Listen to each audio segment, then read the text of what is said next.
thank you all for taking some time to visit with us this afternoon so we can have this conversation about looking after your staff and helping people stick the landing when they come to work in the sexual assault response field.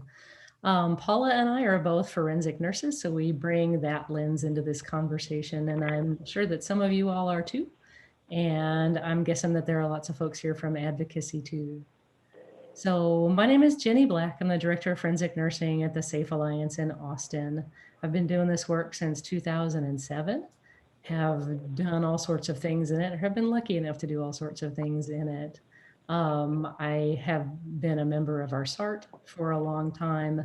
I'm also a member of the Governor's Sexual Assault Survivors Task Force, which is a really, really interesting project that's entered its second year now.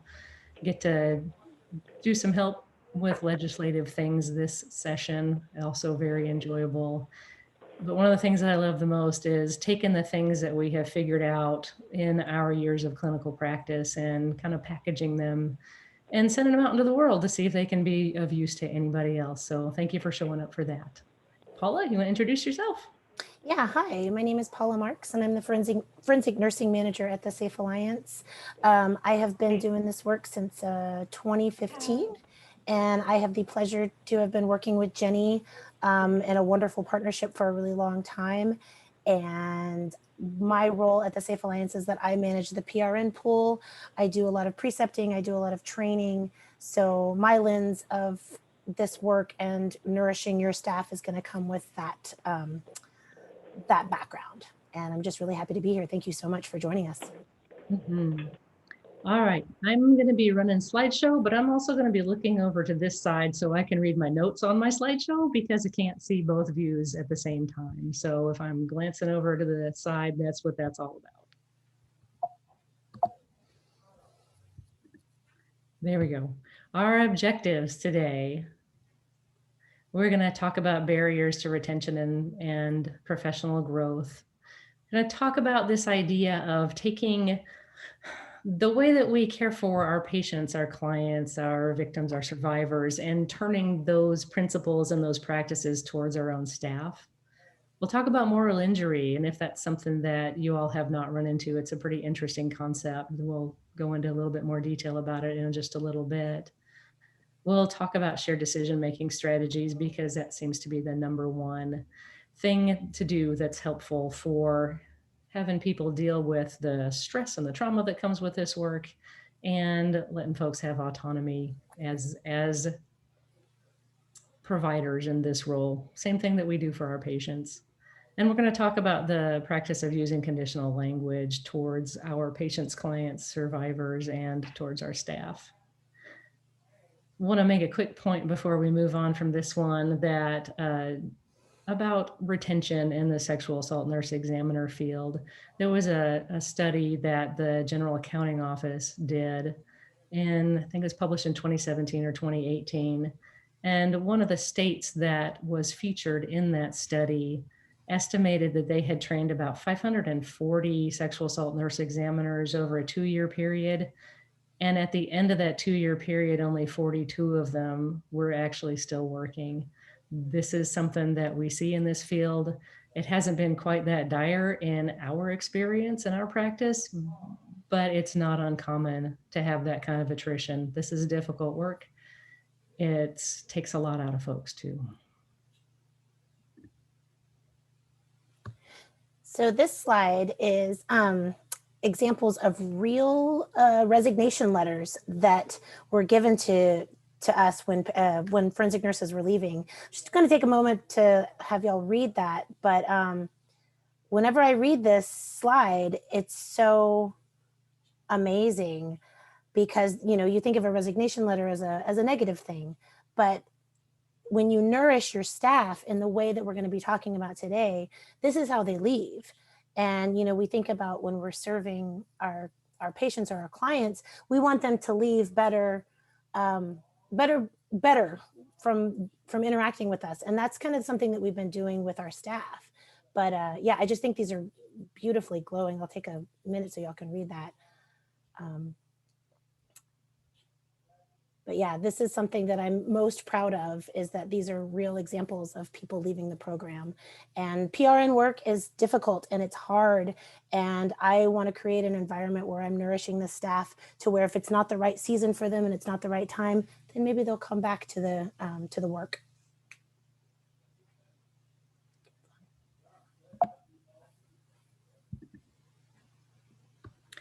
All right, so let's take a little walk through the barriers that are in existence that we're aware of to having people stay with us and having people able to grow in these roles when they are working with us in this field.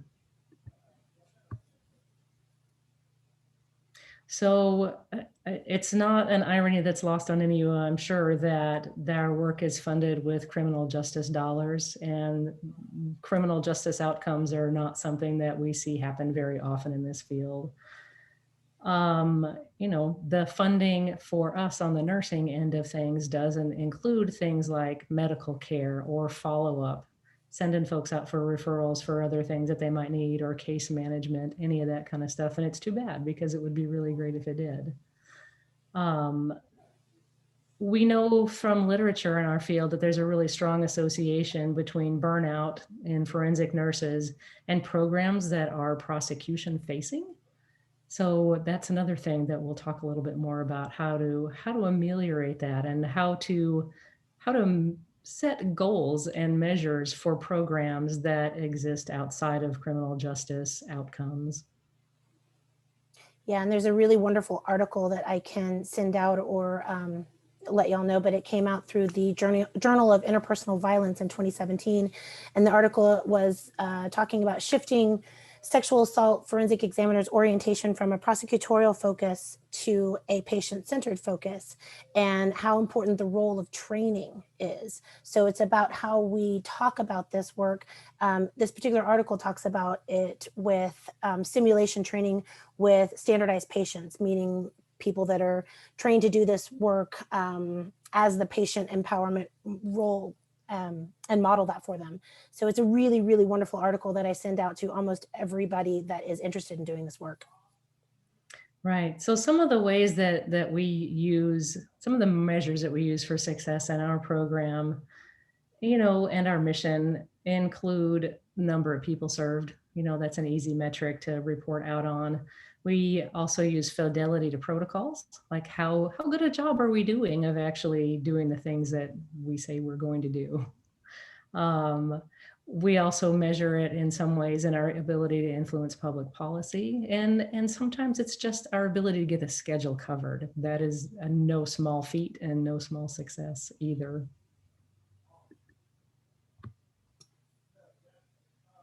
So I want to talk a little bit about moral injury.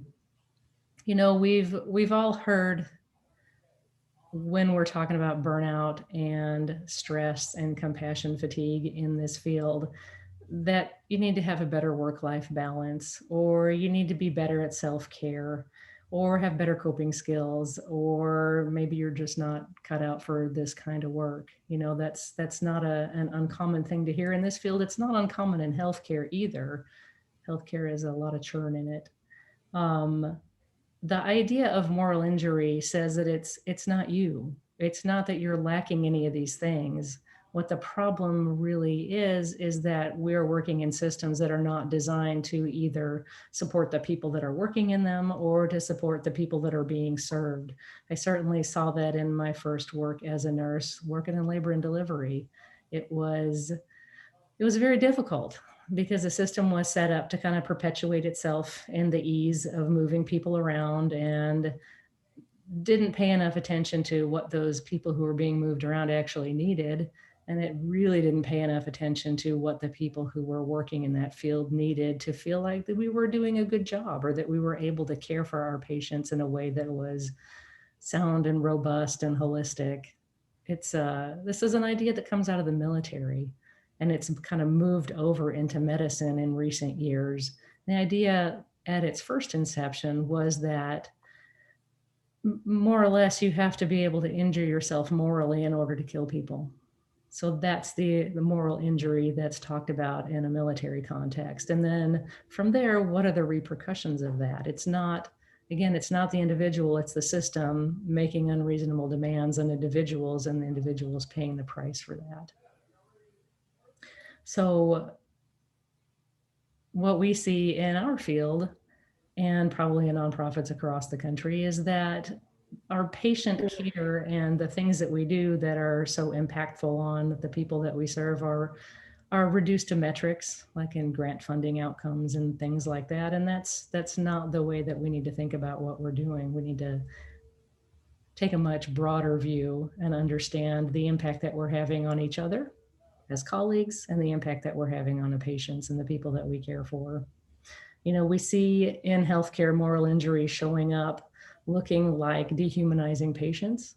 It's super common to hear chatter in an emergency department that says, oh, you know, you got to go see that frequent flyer down there in room 7. And that's absolutely not okay. It also comes out in healthcare as lateral violence, where people are unkind to each other. You know, there's a saying that most folks have heard, that nurses eat their young. That's an example of moral injury playing out. It's oppression rolling downhill, and we just can't engage in that. We can't afford to do that. It burns people out, and it has people leave the field when that's not necessary. Yeah, an example that I have seen, I do a lot of interviewing and do reference calls to former nurse supervisors or former managers for nurses that I hire. And I did one recently, and from the same unit, 2 different managers stated that this nurse that I was getting a reference on was maybe a little too sensitive, maybe a little too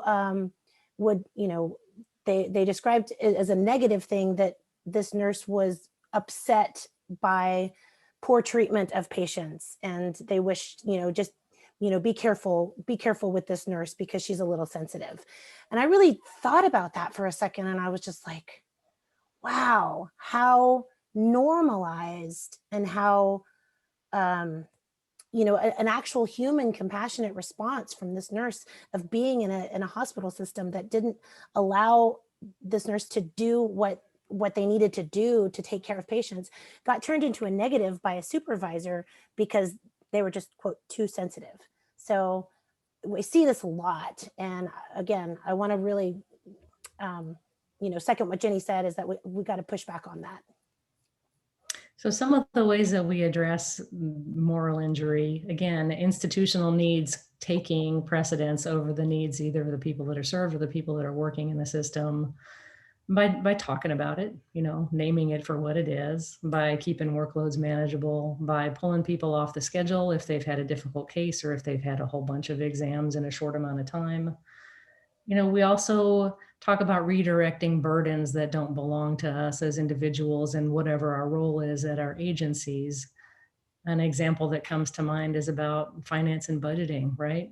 It's our job to deliver these services, to care for these people, to provide this set of options and choices to people. It's not really our job to raise the money to do that. So when we get requests to reduce our budgets, reduce the amount of money that we need to deliver the services that we have been hired to do, we can think about this in a way that we point that question back towards development department or back towards finance, that job doesn't fall on the healthcare providers. The job of funding falls on your board of directors and your development team. So it's an understanding of, like, where does this task belong? Where does this actually need to go? So there's lots of ways to think about moral injury and to begin to see it in your environment and to begin to address it. Okay, so this criterion is taken directly from the DSM-5, and it talks about the criterion for PTSD. And I want to take a minute just to look at criterion A for PTSD: indirect exposure to aversive details of the trauma, usually in the course of professional duties. So who on this call meets criterion A on a day-to-day basis? And I want to challenge the thought that we always talk about secondary trauma, and actually it's actual trauma, and it's a criterion for PTSD. So I just want to take a minute to kind of let that sink in, that this work that we do is exposure to PTSD. And if we name that, if we talk about it, if we face that, then we can create an environment to help protect against that. And again, this is what we do for our patients. This is what we do for survivors of sexual assault and domestic violence. We need to really think about this criterion as far as our staff. And then, it can read through your stuff, emotional distress after exposure to traumatic reminders. Criterion C, avoidance of trauma-related thoughts or feelings. When I reading these, it speaks volumes to me, because I've experienced all of these things: negative thoughts and assumptions about self of the world, hypervigilance. How many times have you been out, well, pre-COVID, been out to a restaurant and looking for the exits, and looking at maybe a dynamic over at a table next to you and wondering if that person's safe or not? I'm guilty of that. Criterion F, more than 1 month in duration. I've been doing this work for over 6 years. So that's something that we need to face and talk about. And criterion H, not due to medication, substance abuse, or other illnesses. So I think that this is a really important slide to talk about. And what are we going to do to help our staff protect that? And it shows up looking like a lot of peer and supervisory debriefs. We do a lot of debriefs in our interviews. No joke, we recommend getting a therapist right then, a trauma therapist, somebody that's really trained to be able to ameliorate some of this exposure that we see. We also talk about EAP, our employee assistance program, and making sure that people know about all the services that are available as a staff at the Safe Alliance. And I think we kind of already talked about making sure that we just check in with our staff. Like, did they have a really difficult case? Is there some bending and flexing that we can do as managers to make sure that their trauma exposure can get a little bit of a rest after a really tough case? Jenny, am I missing anything from that slide? No, I just want to say that C is pops to mind so much for me. Anybody that's worked on call and has started their call shift by "don't call me, don't call me, don't call me, don't call me," I think that hits criterion C right there. It's difficult. It's difficult work, and I think it's important to call what we experience, what it actually is. And in DSM-5, we meet the diagnostic criteria for PTSD. So let's just call it that. Like Paul says, I think calling things by what they actually are brings understanding that can lead to better resourcing and better mitigation.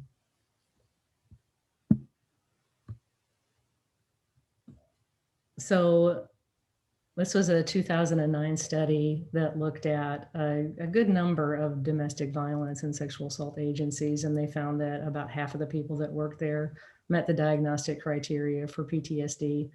That was a different set of diagnostic criteria, to be sure.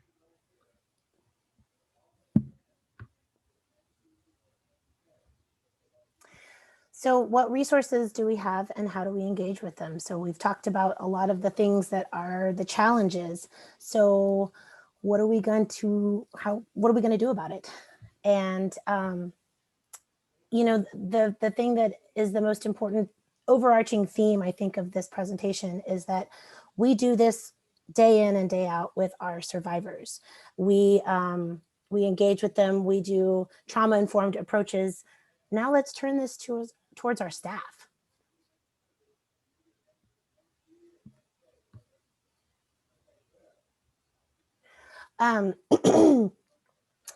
The importance of doing your own work, I cannot stress enough.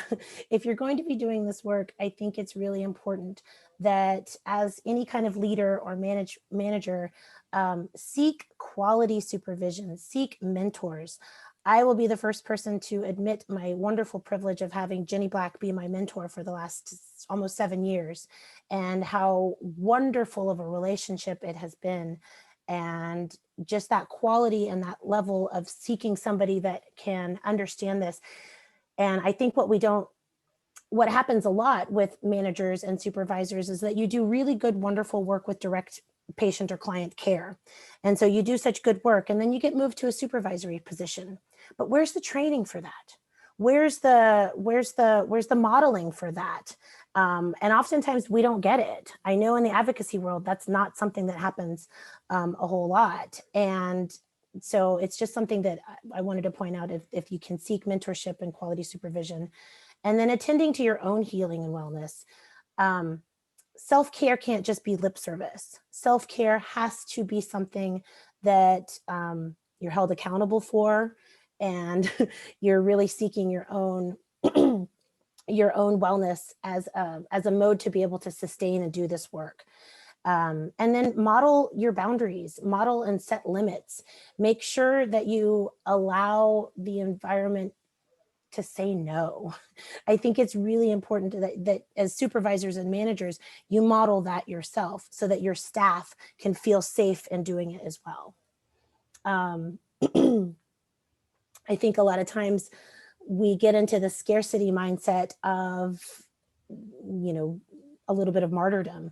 And if we don't do it, then it won't get done. And then all of a sudden you're working and you're emailing at midnight and you've started at 7 a.m. And so I think it's really important to model that and to set boundaries, because if you're showing your staff that you're working, 14 hours a day, how are they going to feel safe enough to say, no, I don't want to take that extra shift?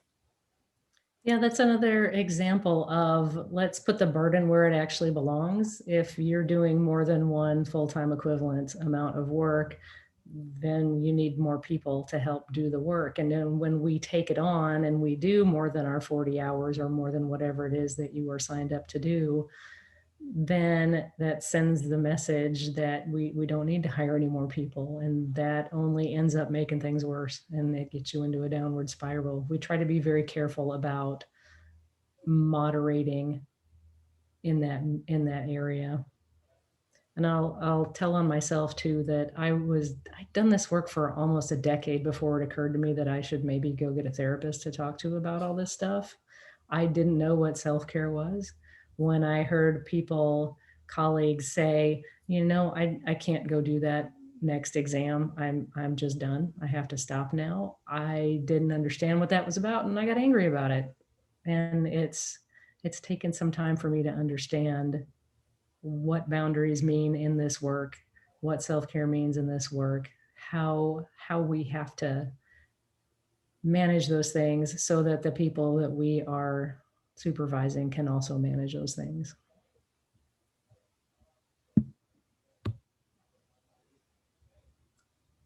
I want to talk for a minute about what a great collaboration you can have with nurses and advocates. We are really, really fortunate in Austin because we all work at the same agency. It's an uncommon practice for a forensic nursing program to be housed at a rape crisis center, but it's not completely unheard of. There are some incredible benefits that we get out of this closeness and this close relationship. We are able to debrief together. We encourage folks to do that after every patient encounter. We encourage folks to do that in a cross disciplinary manner too, so that we can learn from each other's backgrounds. We solve problems together. We meet regularly to talk about specific cases and to staff them and to figure out what resources might be brought to bear, either from the advocacy end of things or from the healthcare end of things. And we just don't have turf wars, right? When we were doing these things as two separate entities in the previous incarnation of forensic nursing work in this area, when the nurses were employed by a little nonprofit and the advocates were employed by the Rape Crisis Center, it was easy for friction to arise. We didn't have enough proximity to each other to work out whatever little interpersonal stuff needed to be worked out. And there were times of high conflict when nurses would bar advocates from entry, when they would make it difficult for advocates to do their work. And honestly, y'all, I think advocates are more important than nurses in the response to sexual assault. Our piece that we offer is very small, and the piece that advocacy offers is much bigger than ours. I'm really happy that we are in an environment now where we don't have any of those kinds of issues.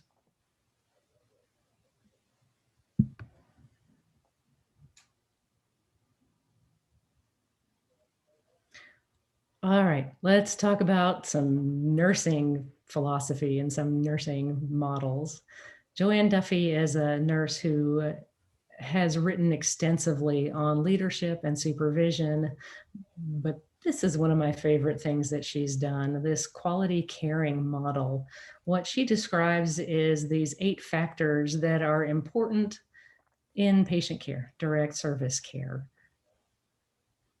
And I think reading through all these, I mean, it's all rather self-evident. What's slightly less self-evident is what might happen is if we turn each one of these behaviors towards our staff as well as towards the people that we care for.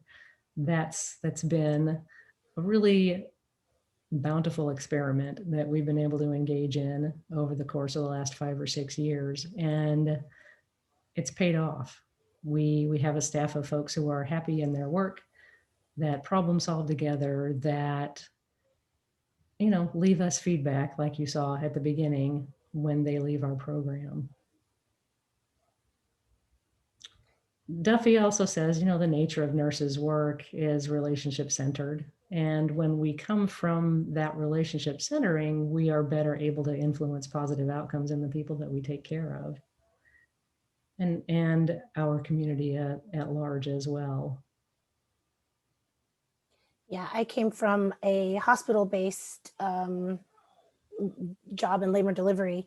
And the first time, well, when I worked at that hospital, these quality caring modeling behaviors was not what I was getting from my management, just to say the very least. And I got in contact with Jenny through a roundabout way. And I remember the first conversation that I had with her in talking about what it would be like to work in this environment. I'm pretty sure she touched on every single one of these things when we first had that initial conversation.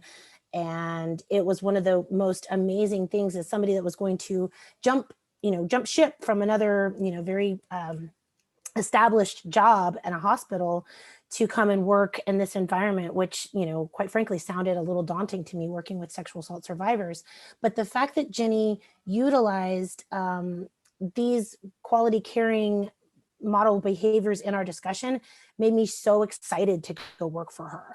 I was so excited to feel like I was respected as human, that, that she was going to just listen to my needs and do some shared problem solving. And so it was one of those conversations that I'll remember kind of for the rest of my life. It was a fork in the road for my career. And I'm so glad that Jenny showed that to me as a manager. To be clear, I had not run into JOANNE Duffy's quality caring model at the time of that conversation. This all came much later. We were fortunate enough to do have an evaluation with the Institute on Domestic Violence and Sexual Assault at the University of Texas at Austin.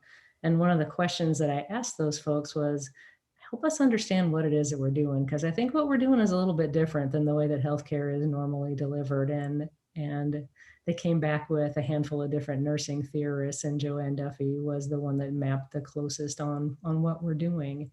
It's been very heartening to see this quality caring model moving through forensic nursing across the country.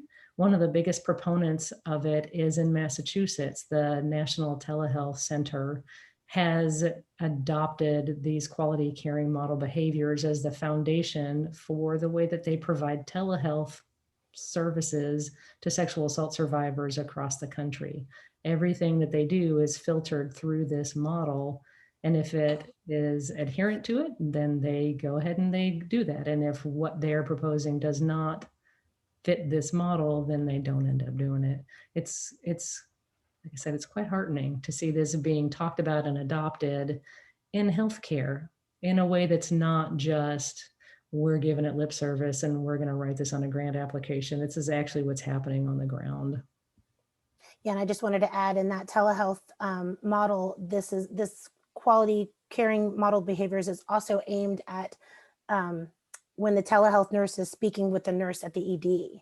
So it's framed in that kind of way too. So it's not just to patients, it's also to as the telehealth expert is consulting and guiding the nurse on the ground in the EDs. It's a really great model. Yeah, it's probably worth just a second to explain how telehealth works in sexual assault nurse world, because there are so few of us doing this work. In Texas, there's, I don't know, maybe 350 or 400 of us who are certified to do this, and numbers are similar across the country. Telehealth programs do some basic training with healthcare providers at remote facilities, wherever they might be across the country. There's a brand new one in Texas that has just gotten up and running this spring also, and they follow this model too. So there's the provider on the ground. There's a person who is coming in with a report of some recent sexual assault, and then there's a remote expert or somebody who has done this work for a long time who, videos in just like we're doing right now and provide support and guidance both to the patient and to the provider on the ground who doesn't have the same level of experience and training as that expert does. It's a pretty interesting model.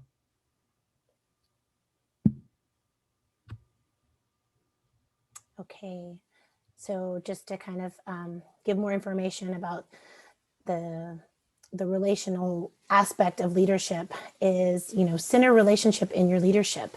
Value your staff as whole people and not for the labor that they provide. I think that this is something, again, that shows up a lot in the medical world of just, you're on shift, you got to do the shift. And that is true, but about a month ago, we all experienced the crazy freeze. If you were in Texas, you experienced snowvid, and that was a really scary time for a lot of people, not just survivors, but staff. There was a lot of our staff that didn't have power, that didn't have water, that maybe had bad tires on their, on their car. And there was a night where a survivor showed up, and the nurse that was on staff called me up and said, I can't get there. I live an hour away. My tires are bad. And so what I did is I kind of reached out and I looked at who was on staff that day. And there was somebody else that was a little bit closer that was already going to be going into the clinic anyway and had 4-wheel drive. And so I called that nurse and I was like, you know what? Don't worry about it. You stay safe. It's more important, that you stay safe. And she ended up writing a sweet little Facebook post about it that I heard about later that, kind of talked about the management style, the fact that I got this shift covered for her to keep her safe. And it made me a little sad that it was a contrast of management styles that she's experienced in the past. And how it's so common to just value for the work. And, the valuing staff as a whole person, I think is vital. Also knowing what kind of support each of your staff needs. I can't stress enough the importance of figuring out what kind of learner somebody is. Are they a visual learner? Are they an auditory learner? Are they the type of person that needs structure and very tight protocols? Are they someone that needs a little bit of flexibility and wiggle room? But really figuring out and knowing your staff, almost like a user manual for each of your staff, is gonna be something. For me, it's been something that's been so helpful. Also, modeling healthy responses to uncertainty. It is okay as a manager to say, I don't know. I have found a lot of power in that, or something along the lines of like, you know what, I don't know the answer to that, but let's find out together. Get really good at being wrong, because authenticity and vulnerability as a manager goes so far in sustaining your staff and nourishing your staff. I'll be the first to admit I'm not right all the time. And I don't want to be rigid, and I want to be able to be okay with being wrong. I debrief so much with my staff. I debrief and I talk with them, and have a regular conversations all the time, and really making time for that celebration and praise. Whenever I'm giving feedback related to the work that people are doing, I always have a bank of the good stuff that's been doing. And we always try to make time for retreats, and to, it's been harder since COVID, but I think that doing this work is so hard, and that togetherness piece and celebration is vital. What am I missing from there, Jenny? Not a thing. I do want to give a brief mention to Adam Grant, who's an organizational psychologist who has just published a book, I think in the last couple of months, about being wrong. And it's a good read. Talks about all of the benefits of being able to say, I don't know, I got that wrong, let's start all over again, and how that works in corporate worlds and healthcare worlds. I think it's a very important basic tenet. And we tell people when they come to interview, because we want to start there with setting cultural expectations, because we were looking for folks that will fit into the culture that we have carefully created. And one of the things that we share is like, we're really happy to be wrong, and then the responsibility is on the other side is, please let us know when we're wrong.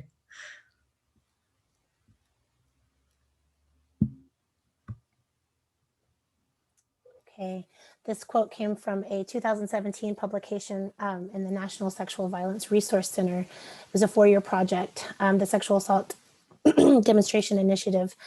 And I'll just give y'all a minute to read this, this quote. I think it's really powerful.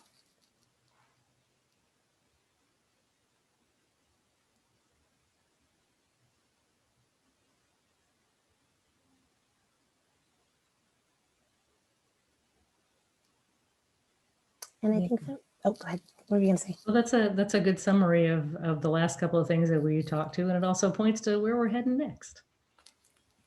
Absolutely. So that Slattery and Goodman study talked about protective factors in the workplace regarding PTSD, and shared power is the number one. Shared decision-making structures. They also talked about quality of clinical supervision, and then supportive relationship with coworkers. And oddly enough, supportive relationships with coworkers is more protective than even supportive relationships at home with family and friends.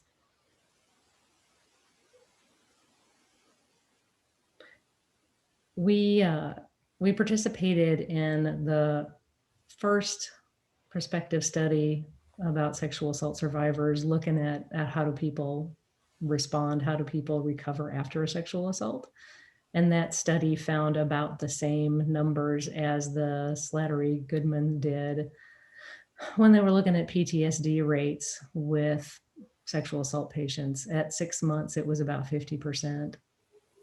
And I think it would be great if somebody out there who's listening would design and implement a study that looks at PTSD in providers and forensic nurses and advocates working specifically in the sexual assault response field.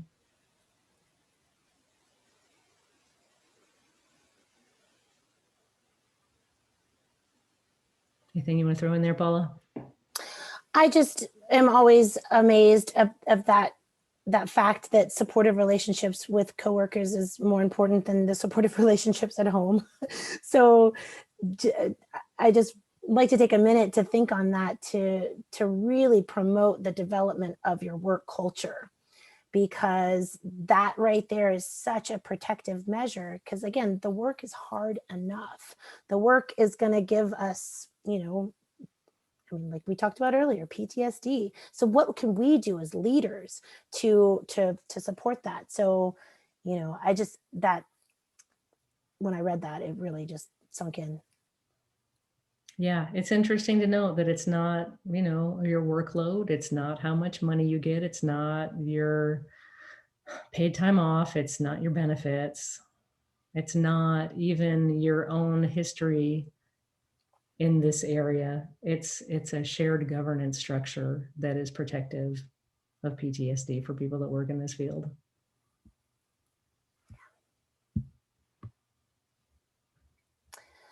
So with that shared problem solving, some things that you can do is elicit input from from your staff, particularly related to any changes that need to be done. Also, figuring out what they want to do, and giving them places for domains for them to manage. And I think what is really wonderful about our team is that when we are working with Jenny, we let her know kind of the different things that we're excited about. And some nurses are going to feel, gravitate towards something like inventory and stocking. Some people want to do scheduling and that type of thing. And so when you give your staff these domains to manage, it really promotes that problem solving mentality together, that shared problem solving. And then what can you do to support ongoing conversations about pain points, dilemmas, decisions? I think the importance of a one-on-one supervision is vital. I know that a lot of times one-on-one supervision gets passed off because it's just another meeting and maybe we don't have anything to talk about. But if you just create it regularly, that one-on-one supervision allows time for vulnerability and authenticity that might not show up in a bigger meeting. And I can't stress enough the things that I've learned on my one-on-one supervision with the staff that I manage, to discuss pain points and dilemmas and difficult decisions. And then always inquire from your staff, what do you think could work better? Get their feedback. One of my most favorite things to do is to train new nurses to do this work and then have their fresh brains look at something that I've been doing for years and go, you know what, we could do it this way, because they're learning it for the first time in a new way. And that shared problem solving from somebody that's new and maybe feels a little self-conscious about doing the work. If I provide that environment, the whole team benefits, quite frankly. So yeah, it's been a good way to do it. It's wonderful to bring new folks in because they see things freshly, things that we just don't even see anymore because it's always been that way, or because there's no point trying anymore because nothing ever changes. It's wonderful to have new thoughts and new impressions and new perspective.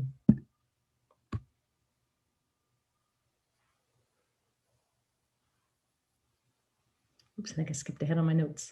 So let's get a little meta for a minute and talk about how we talk. We use conditional language in our patient encounters to reduce medical coercion, right? We don't want our position of authority, because we're healthcare providers, to unduly influence what our patients' choices are. We try and take ourselves out of that as much as we can, and what it looks like at its most granular in our practice is we offer 4-point consent, 4-point informed consent for every single procedure that we do. This is what I like to do next. This is how, this is why. Is it okay with you if we do that next? I mean, what that looks like in an on the ground example is, what I'd like to do next is comb through your hair. Folks who have done medical advocacy before know exactly what this looks like. The reason why I'd like to comb through your hair is because sometimes stuff gets caught up in it. It could be fibers, it could be fuzzies, it could be grass or things like that. Maybe other people's hair. The way that I'd like to do that is to take this little white paper towel and drape it over your shoulders and this generic black comb and just comb your hair over the paper to catch anything that might be there. Is it all right with you if we do that next? So that may sound long and arduous, but that's the way that we work towards ensuring that our patients have autonomy and information so that they can say yes or no to anything that we have to offer them, because it's not our decision to make. So we take that same principle and turn it towards our staff and use conditional language and informed consent for, say, scheduling, or for taking on different tasks, or for assigning other duties. It's a very useful way to approach things. And that conditional language is just, would you like to? What would it be like for you if? There's not a lot of demand, because we want to work together with the people that we supervise so that we come up with a plan that everybody can buy into, everybody can stick to, adjust as needed as things go along, of course. But by approaching things with information and conditionality, you take some authority out of the room and you give people autonomy and empowerment to take on tasks that make sense to them in a way that makes sense to them so that they can carry them out and you don't have to worry about it. I think it's a useful point to talk about leaving room for no in here also, and we'll talk about this again in a little minute. But if your staff can't say no to you for requests, for say, can you pick up this shift on Saturday that nobody's on right now, then they can't really say yes either. And having consent be part of your process with your staff is critically important in this work. Again, we'll talk a little bit more about that in a minute. And I just wanted to give a little plug, excuse me, about nonviolent communication. And if anybody wants more information, I'm happy to get that for you. But nonviolent communication is a framework for communicating that there's lots of classes and lots of books about it. But for me, the real magic of it is to be able to talk to people in a way that dissipates shame and blame.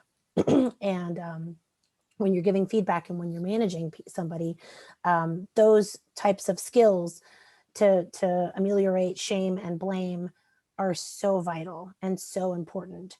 And I won't get into the framework of nonviolent communication too deeply, but basically it's about communicating within what you observe and how it affects your feelings and universal needs.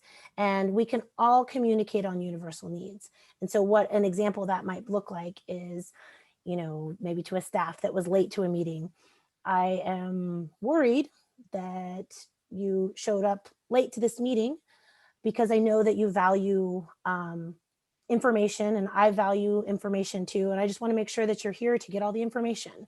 So it's a lot more than that. And I'm probably butchering it, but it's something that I have really tried to dig into and get better at and learn as a manager so I can utilize this communication style with my staff. And like I said, I think a lot of people doing this work put themselves in very, very high, they put a lot on themselves. And so when you give feedback, it naturally elicits a lot of shame and blame. And so if we can, as managers, take that away a little bit, that is helpful. What else do you want to say about NVC, Jenny? Anything?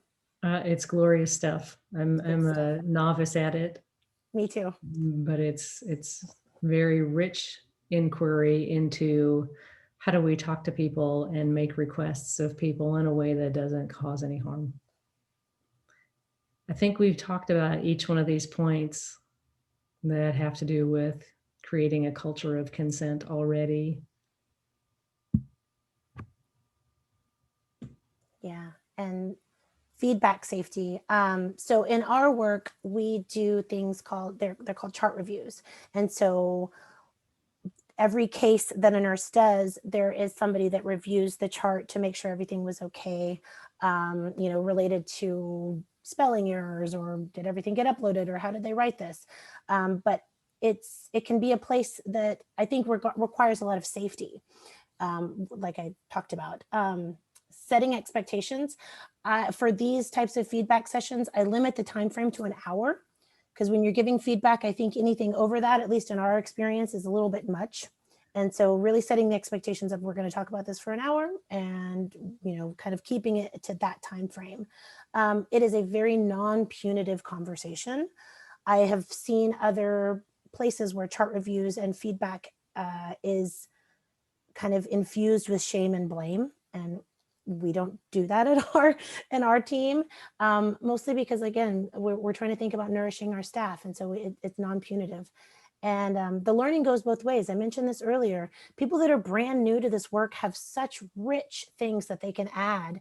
And I really want to make sure to provide an environment where they can ask questions about, well, why did we do it this way? That's, that doesn't make sense to me. And allowing it to maybe even change policies because of this brand new mind. And we always check in, how was this encounter for you? Always with an emotional check. I think it's really important to put that in there. And then checking in, are there pieces of this chart that are difficult to review?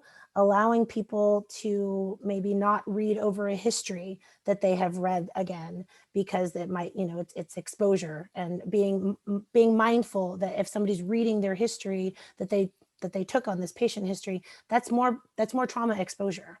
And so just being mindful of that as a manager. And, again, just checking in emotionally.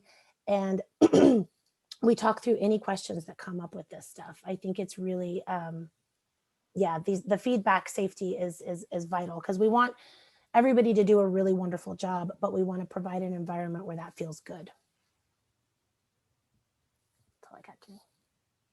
Yeah, I'll just reiterate how much we learn when we do these chart reviews. It's definitely a benefit to the program when people can come in and talk in a way that they feel safe about why they made the decisions that they made about whatever their clinical practice or the way that they documented something. We have hundreds of times improved our practice through this process. And then just a brief word about cultivating leaders and innovators. We have historically had issues in this field with engagement and having people sign up for the number of shifts that they're supposed to sign up for, and having people show up to staff meetings, and having people stay current on all the minutia that governs the work that we do. I think coming at that question of engagement is maybe not the right way to come at it. In my experience, it's been much richer to come at it from what are you curious about and where do you want to grow? And I think I'll finish this off by saying that it's really important to let people leave your practice without making them feel bad about it. It's also, it's always difficult when somebody goes because of the time and the money and just the enormous investment that we make in people in terms of training and getting to know people and understanding how they work and what they need, and being able to provide those things to them in a work environment it's lovely and it's its own reward, but it's difficult to lose folks. When we have people that move on to other things, we celebrate that because they're taking a little piece of the way that we do things out into the world and hopefully spreading it out. And like Paul said earlier, maybe they'll come back when they have a little bit more space and time later on in their lives. All right, we have just a couple of minutes left, I think maybe 4 or 5, and wanted to open things up for questions. If you would like to, please drop questions in the chat.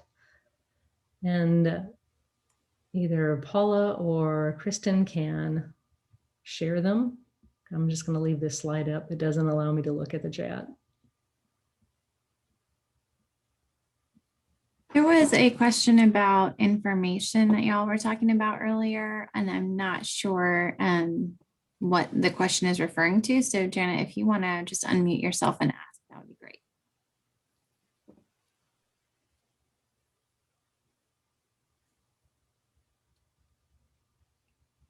This might have been in reference to the nonviolent communication, because I think I saw this come up while I was talking about this. And Janet, if that's the case, just let me know and I'm happy to get information to you. Yes, that's that. I'm sorry, I couldn't get my mute button. That's what it was about. And I couldn't remember the title of it. And I was like, oh no, now she's going to put me on the spot. So yes, all I could remember was it was like 2017. And so yes, I would love that if you could send that to me or put it on there and I could link it. Sure. Was it from one of the slides? Would you like a copy of the slides? Because I think we have some stuff on there as well. You had talked about it was earlier in the beginning of the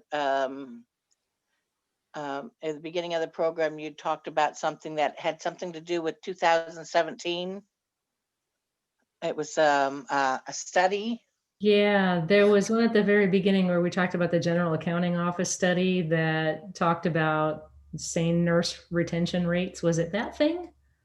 I think so. I'm sorry. I just remember hearing it at the beginning and I thought, oh, I would like to read more about what it was. And then I thought, oh, I'll just. Yeah, no worries. We can get that to you. I don't think that I have the link for it pulled up right now. I don't. I just have the reference, but I didn't drop the link into our presentation.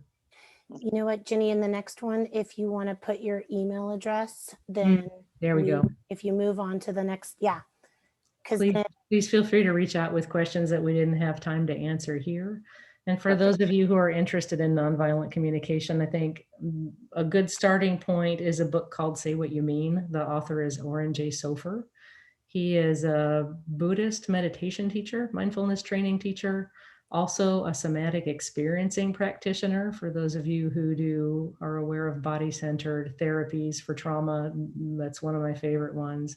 And he's also a nonviolent communication trainer. It's a really interesting juncture between those three different approaches. And I think it's quite interesting and rich. yeah, Jenny got me to take that class with her in, I guess last fall. And it has been really transformational in how, and just how amazing it is. And I'm happy to get any, if there's anything from the slides or anything related to research or articles, just email Jenny and we'll get it to you. Glad to. And if anybody has any questions, drop them in the chat. We've got just a tiny bit more time.